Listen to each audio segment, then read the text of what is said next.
Good morning, ladies and gentlemen. Today is a very important day that we are discussing. We're having a conference on human trafficking and specifically dedicating it to the children trafficking that is happening around the world. My name is Grace Akallo, and I'm Executive Director of United Africans for Women and Children's Rights. And before I start my presentation to tell you more about it, I was a former child soldier. I was abducted from Uganda, northern part of Uganda, when I was 14 going to 15 years old from my high school, St. Mary's College, Aboke. 139 girls were abducted on October 1996, and it was our Independence Day. And considering a child or a youth who was dreaming to be having a great future, that future was taken away from me when the rebels, the Lord's Resistance Army, came and took us from our school. And they took us, and what we saw as child soldiers, as children who have been abducted and later on trained to be child soldiers, no human being should ever go through it. The children were beaten, the children were forced to kill, and some of them were forced to kill their own parents before they were taken. Some of these children, the girls, the men or the fathers were forced to rape their own daughters before the daughters are forced to kill them.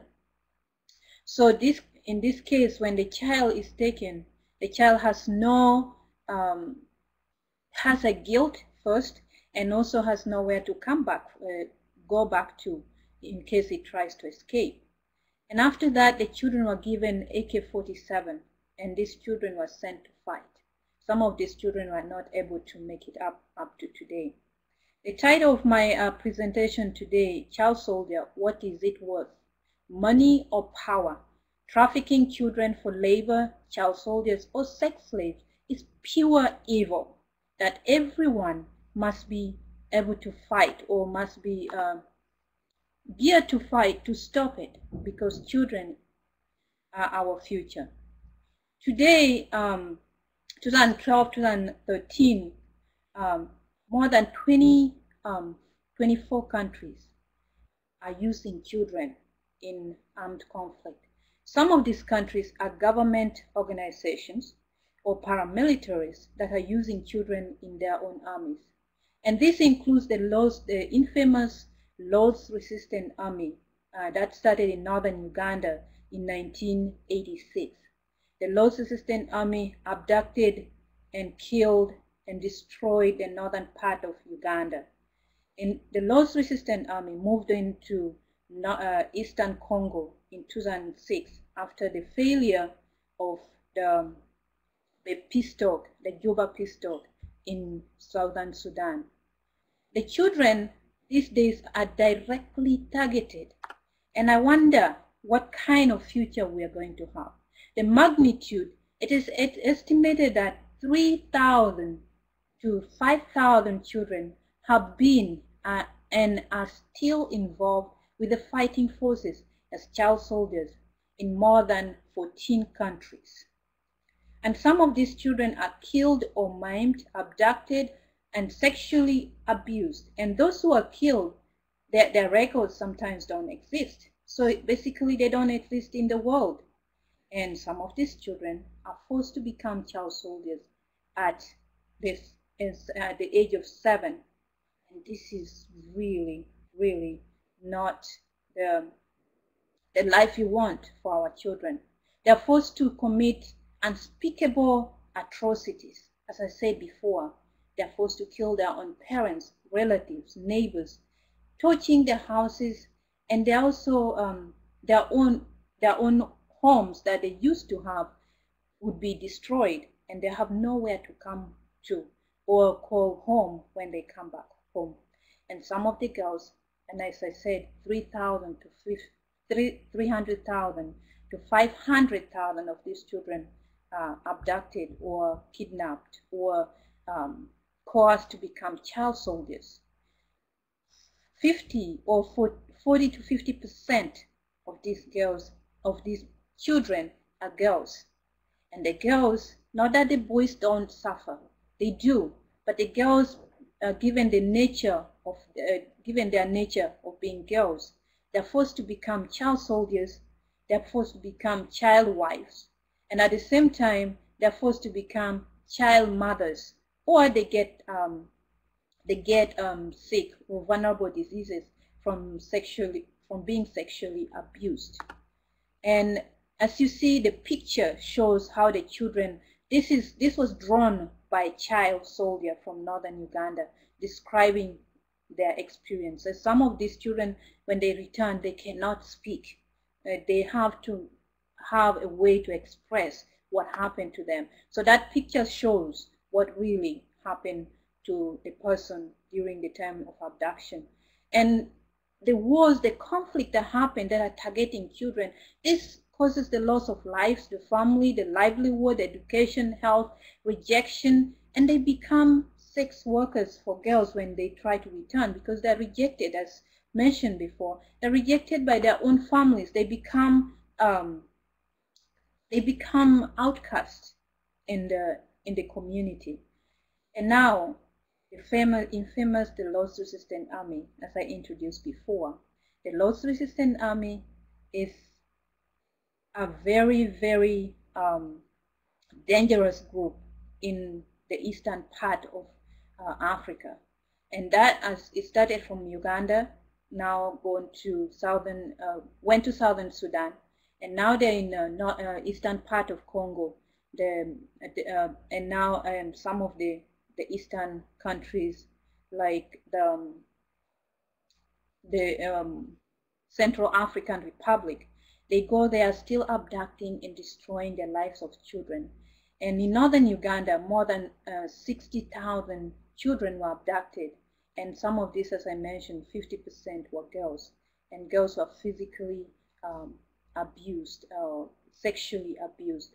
And some of the children were tortured and mutilated. Nearly 90% of the population were displaced. And most of this population were children, young people and children. And you can see the picture, child soldiers and child mothers. They not only become child soldiers, but also become child mothers, which is a heavy burden for the children. Yes, today we have some improvements. We have awareness. People are aware that there's a use of children in a lot of countries, that children are used as child soldiers. And that came because of the advocacy, and it brought about the passing of the optional protocol on the involvement of children in armed conflict in 2002. And that was ratified by many countries. And there was another technique that was introduced by Mrs. Kumaraswamy, the former special representative to the Office of the Children in Armed Conflict. And that one names the countries, at least for the governments that use children, they name them at the General Assembly, name the countries that use children. And if they stop using children, their names are removed from the list. And as I mentioned before, at least there's awareness. But there's still a lot to do. There's a lot too much to do. We still have children being abducted. And when these children come back, as I mentioned before, they have nothing. They have lost education. They have lost anything that concerns livelihood. And besides advocacy and trying to prevent the recruitment or abduction of these children, we also need to do the reintegration, and that includes the psychosocial services, that includes education, and that includes providing some kind of health for the children. And for the girls or the boys who are not able to go to formal education, there is vocational training they can be able to do. And that way we prevent another human trafficking or sex works or sexual abuse that the children will go through, or even children going back, or boys and girls going back and joining this armed group again, or starting their own. And that can happen because these children have lost a lot. They've lost their livelihood, they've lost their families, they've lost everything that a human being should be, has some hope of something. It's like the light at the tunnel is dead. The light at the end of the tunnel is dead for them. And so they need these services to be able to see that their life is still of a great use. And also they would gain respect from their own communities, the communities that reject them, the communities that look at them as rebels, criminals. And for girls, even for their own children that they were forced to have against their will, they will have to be, at least they will be able to take care of them. But as for now, especially in northern Uganda, the destruction that has been caused is going to last generation. And imagine 14 to 24 countries still using children in their armies. Imagine what kind of world we are going to have. Imagine what kind of life we're going to have. These children have been afflicted, and these children have been rejected, but they still live in the community that we are in. They still are expected to be future leaders. They're still expected to perform in the community that they live. They're still expected to be human beings. And yet these children don't have any justice or no justice for them.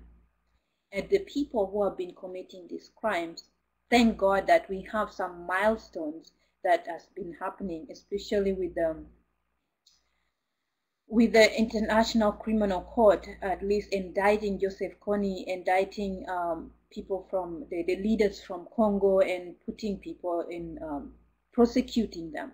But we still need more. There are people who are getting away with the crimes that they have committed against children. There are criminals that are running around that have committed these crimes, but they're running around and they have never paid for what they have done. So impunity still exists. And we still need to urge everyone, including our governments, our local governments, national, international, and any other leadership, to make sure impunity doesn't exist. Our laws should make sure impunity for the use of children, whether in armed conflict or trafficking them for sex or labor, should not get away with what they're doing. Because if we let them do, then they will think it will create another sex or criminals that will commit the same crimes, knowing that they will not be prosecuted for it. And I'm so glad that child soldiers are involved in this program today of human trafficking. And because of that, I am sure that all the individuals involved, all the people hearing, all the people working day and night, we should be able to put our hands together and prevent this, and prevent the use of children in armed conflict, because this also causes human trafficking. Because if the children don't have anything to rely on, the other criminals that traffic children to inside the countries or take them even outside, it will be easy for them, because these children are already vulnerable.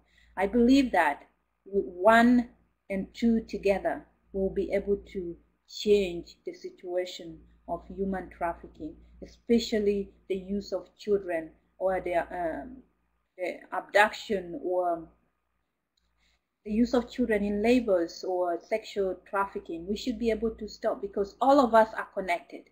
We have children. We have, even if you don't have a child personally, you are related to a child, or your cousin, your niece, or anybody, your neighbor. You can see that the child is very important, and children are our future. And if we don't work for it, if we don't see the damages that we're causing now, if we don't see that we are locking the door to the future and we're throwing the key, it will be very difficult for us to ask in the future, what have we done? And it will be difficult for us to point a finger to anyone that, what did you do? But it should be pointed at us, because today makes tomorrow. Thank you very much.